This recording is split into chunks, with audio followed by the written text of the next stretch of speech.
Alright guys, this is the LG 55 Nano 866NA. Not sure how it, not sure what it's called in other countries, but here in the Netherlands it's called like that. And in this video I just want to show you guys how the TV is working, and this is not a total in-depth review kind of video, but more of a user experience kind of review video. And as you see, I'm going through YouTube to see how things are looking and how it actually feels and looks.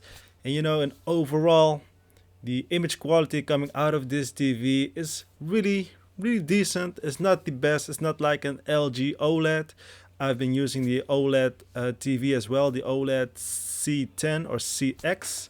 It depends on how you say it or how you read it, but this is totally not on par with that, but still really good as well. And as you see here in the following, I'm just switching positions, checking out the viewing angles or view angles. And to me, at least, my experience with this TV, the viewing angles are actually quite decent as well. Compared to the Sony X900H or XH900, this is actually much better when it comes down to viewing angles. But just sitting straight up front of the TV, the Sony it has a better image quality, but this, to me at least, from an average consumer kind of standpoint, I don't know much about TVs, but that, to me at least, this looks pretty much really good. Actually, this looks really good in my honest, humble opinion. Alright, so let's check out some Xbox Series S kind of footage, and as you see, things are switching around.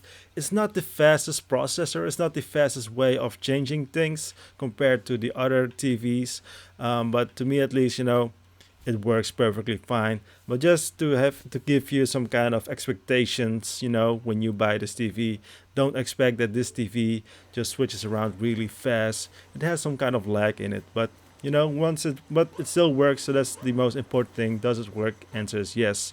And as you see right here, the colors are popping, and it's really good on this game. This is the Tourist, I believe this game called, and it looks perfectly fine. I really enjoyed playing on this TV.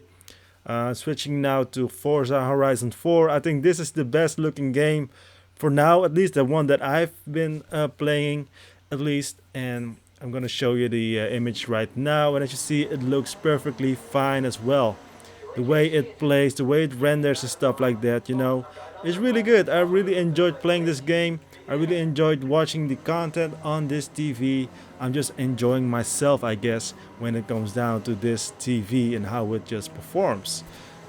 So because the reason for making this video is actually just when I see those reviews on YouTube, people are saying that like, this is not a good TV, it has this and that disadvantages and all this stuff. But from a average consumer kind of standpoint, it actually is really good. But there are still some things that you need to know. And as you see right here in this little clip, you see that this TV supports actually anything that the Xbox is showing, 4K and 120 hertz, stuff like that. So really cool, really nice. But this is all in daytime. Let's switch things up a little bit and go to more nighttime kind of footage, just to see if there is a huge difference when it comes down to reflection and stuff like that, and image quality, of course. So let's do that quickly.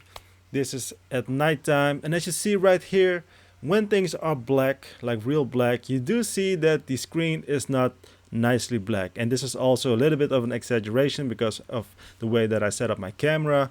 And as you see on the corners especially, you see that light bleeding coming out. But once the image is coming, once everything is showing, then it disappears a little bit.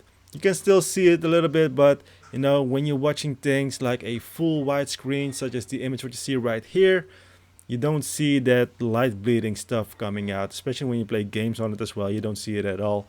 Maybe if you play like very dark games, I'm not sure. I didn't play any like very dark genre games, if you know what I mean, right?